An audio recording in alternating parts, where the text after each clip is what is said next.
네, 안녕하세요. 중국이 하이브리드 전쟁을 좋아하죠. 하이브리드 전쟁으로 흥한 중국, 하이브리드 전쟁에 걸려서 꼬꾸라집니다. 중국의 하이브리드 전쟁관을 밝힌 책이 초환전입니다. 중국 인민해방군 간부들이 지었고요. 1999년에 출간됐습니다. 왕샹슈, 차올량. 서방 및 미국 주도 세계 질서를 정복해야 할 적으로 규정했어요. 그러니까 얘들 그 기본적인 세계관이 정신병적이에요. 자기들이 세계 시스템의 가장 최대의 수혜자임에도 불구하고 또 그 세계 시스템에 푹 잠겨서 살고 있음에도 불구하고 그걸 적으로 규정하고 있거든요. 그래서 뭐 이렇게 적이니까 온갖 추잡한 방식을 다 쓸 수 있다. 그걸 하이브리드 전쟁이죠. 침투, 투자, 무역, 대학, 언론사 등 전방위에 걸쳐서 침투합니다. 또 간첩, 여론 조작, 해킹, 선거 개입, 선거 조작, 팬데믹. 그러니까 수단 방법을 가리지 않는 전쟁, 초한전, unrestricted warfare, 제한이 없는, 아무 제약이 없는 전쟁이란 뜻이죠. 그런데 이제 미국이 중국에 대해 전개하고 있는 신냉전이야말로 이게 하이브리드 전쟁 끝판왕입니다. 여기서 이제 신냉전은 냉전과 성격이 다릅니다. 그래서 냉전이 아니기 때문에 신냉전이란 단어를 쓰기를 거부하는, 그거 쓰면 부적절하다라고 말하는 평론가들이 굉장히 많습니다. 우리가 말이 편해서 신냉전 하지 실제로는 이게 냉전과 너무 성격이 다르기 때문에 신냉전이라는 그 용어가 적절치 않다. 예. 여기서 일단 냉전이 뭔지 좀 봐야죠.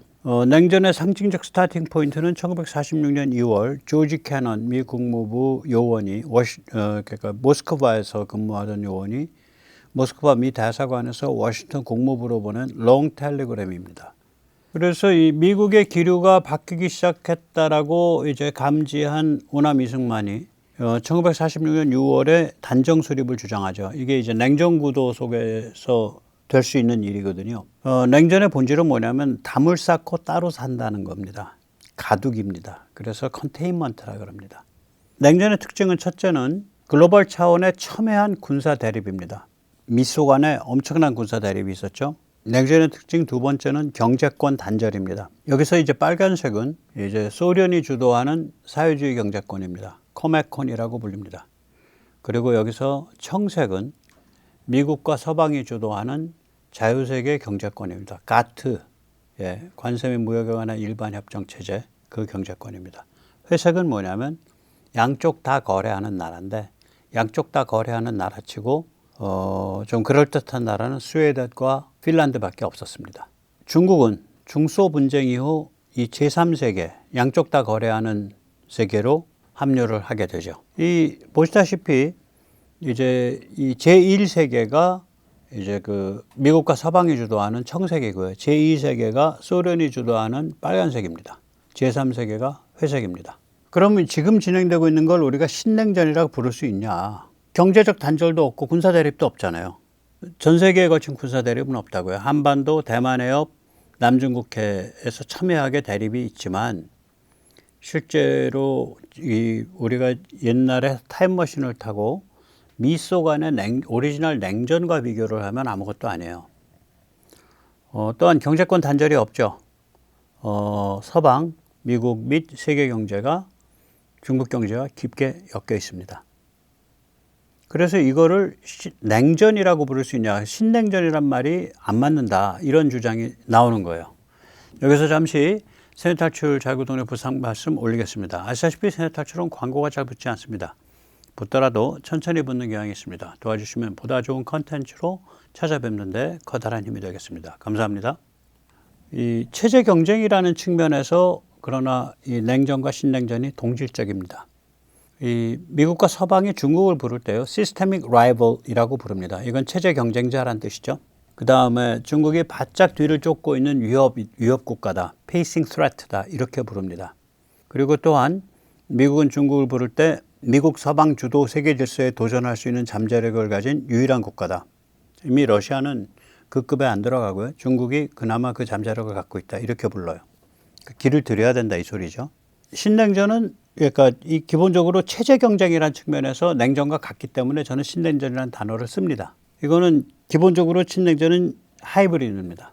그러니까 한편으로는 침투돼 있고 한편으로는 대립을 합니다. 침투는 뭐냐? 중국은 세계 시장의 가장 중요한 제조업 기지죠. 같이 침투해 있는 거예요. 대립은 뭐냐? 중국 공산당 체제가 빠개지든 말든 계속 포위하고 압박하고 있는 상황이죠. 중국 미치고 환장할 노릇일 거예요.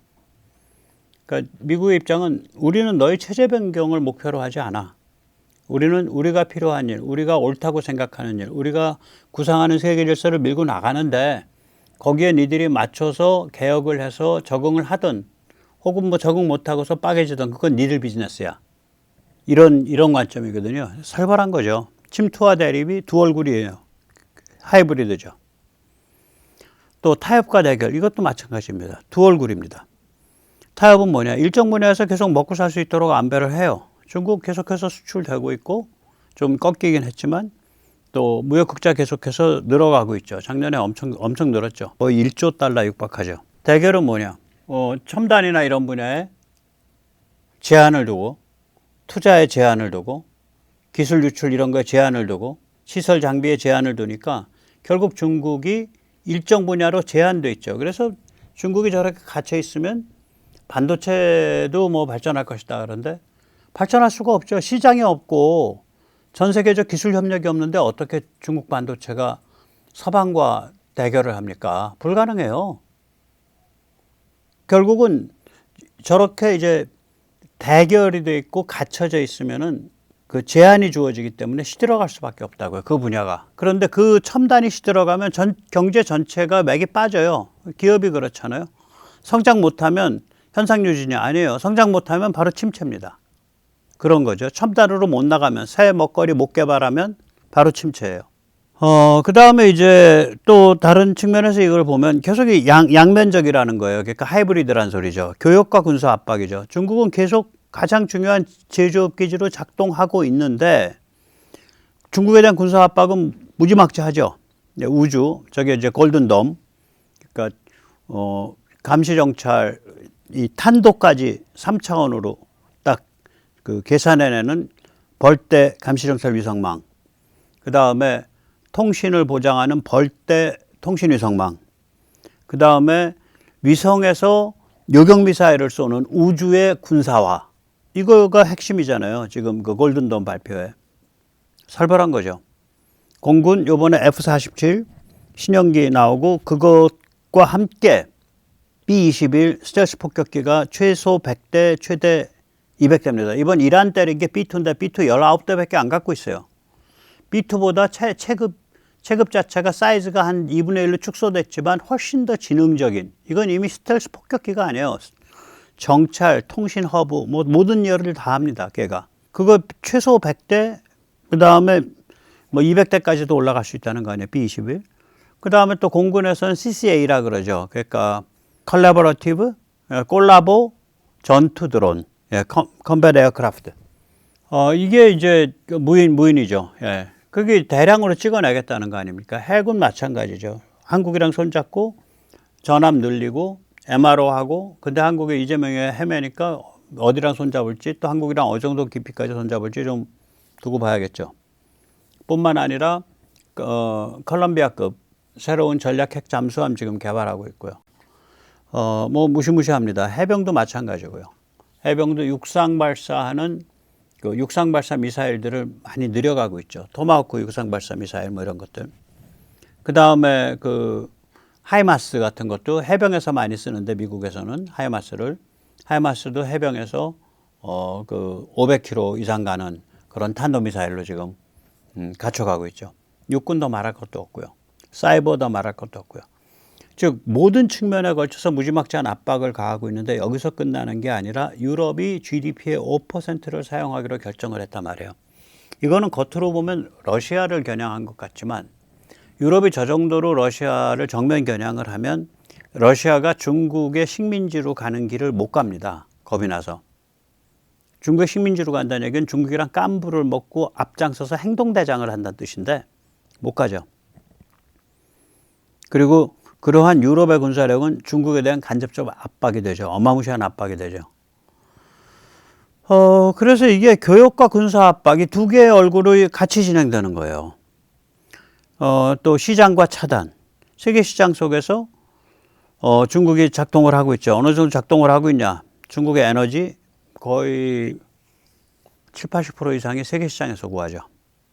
식량, 중국의 식량 한 50%쯤이 세계 시장에서 구합니다. 중국이 농업 대국인데도 불구하고 세계 시장에서 구합니다. 그리고 또한 그렇게 중국의 기본적인 그 자원을 전부 세계 시장에 의존하고 있을 뿐만 아니라 중국이 세계 제조업 1번지를 차지하고 있죠. 세계 시장에서 굉장히 여러 가지 의미에서 중요한 역할을 하고 있는 데란 말이에요. 그런데 또한 차단돼 있죠. 첨단 분야의 자본, 기술, 설비, 부품, 시장이 완전히 차단돼 있단 말이에요, 지금은. 그러니까 이게 신냉전이 두 얼굴을 다 가지고 있는 거예요. 그러니까 옛날 냉전을 생각나게 하는 얼굴하고 여전히 침투돼 있고 여전히 엮여 있다라는 얼굴하고. 그래서 이게 미치고 환장하고 펄짝뛰는 거죠, 중국의 입장에서는. 침투와 대립, 타협과 대결, 교역과 군사 압박, 시장과 차단, 이게 전부 서로 완전히 그 배척이 되는 두 개의 속성이 짬뽕이 돼 있어요, 이 안에는. 신냉전은 기본적으로 그래서 짬뽕, 하이브리드입니다. 하이브리드예요. 그러니까 중국이 하이브리드 전쟁 좋아하다가 하이브리드 신냉전에 걸려가지고 지금 돌아가시게 생긴 거죠. 그래서 결국은 하이브리드 대 하이브리드가 된 거예요. 그런데 우리가 좀 철학적으로 얘기하면 중국 체제 자체가 모순된 하이브리드야. 한편으로서 보면 이건 세계 시장에서 굉장히 중요한 역할을 하고 있는 그러한 체제인데, 다른 한편에서 보면 세계에서 거의 유일한 가장 철저한 레닌주의 정당이거든요. 러시아는 이미 레닌주의 정당이 아닙니다. 러시아는 석유 마피아, 자원 마피아들이 국가를 장악하고 있는 거예요. FSB 출신들이, KGB 출신 자원 마피아들이. 이렇게 중국이 체제 자체가 하이브리드이기 때문에, 모순된 두 얼굴을 갖고 있기 때문에 중국에 대한 대응인 신냉전 역시 모순된 두 얼굴을 갖고 있는 하이브리드예요. 그래서 이거는 꼼짝 못하고 당할 수밖에 없어요, 중국 입장에선.